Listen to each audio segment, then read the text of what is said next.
bàbá kí gbogbo ẹ̀yin ìyá àti ọkùnrin àti obìnrin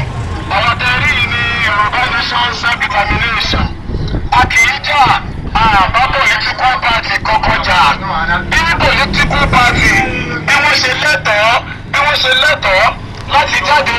láti ṣe rally láti ṣe protest bẹ́ẹ̀ làwọn náà lẹ́tọ̀ọ́ láti ṣe protest kí ni ìjà tá ń jà fún a fẹ́ jẹ́ kí àwa Yorùbá dá dúró ẹ wo bí àwọn Fúlàní ṣe ń pa àwọn èèyàn wa ẹ wo bó ṣe ń bá àwọn ìyá wa sùn ẹ wo bó ṣe ń pa àwọn èèyàn sínú ọkùn wa Elédùmarè kó ṣàánú wa a ti sọ pé àṣemọ́ èèyàn kan wà lórí oyè fún odindi 20 years kò rí àwọn ọmọ kankan fi sẹ́nu iṣẹ́ àdèní leaders youth are the leaders of tomorrow ẹ jọ ẹ sọ fún mi ṣé youth ní leader of tomorrow lóòótọ́ ẹ jẹ́ ká ronú ara wa èyí bá a ṣe fún wa lánàá ìgbà tá a bì fún wọn lánàá kí ni wọ́n fi ṣe fún wa. Yorùbá Nation kì í ṣe ẹni tí ń bá àyàn jà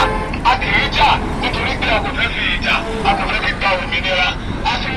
Ọlọ́run Olódùmarè a fi gba gbogbo wa ẹ jẹ́ ká ronú wa lẹ́ẹ̀mejì ká ronú lẹ́ẹ̀mẹ́ta ká ronú lẹ́ẹ̀mẹ́rin ṣé bí wọ́n ti ẹ̀ gbogbo ní ìran mẹ́ta ò kì í tòṣì ní àwọn bàbá wa ti tòṣì láyé Awólọ́wọ̀ àwọn Abíọ́lá ti tòṣì lọ́wọ́ ayáyé Abíọ́lá ìgbọ́wọ́ kẹta wa rè ṣáwa náà ti gbọ́dọ̀ tòṣì ní.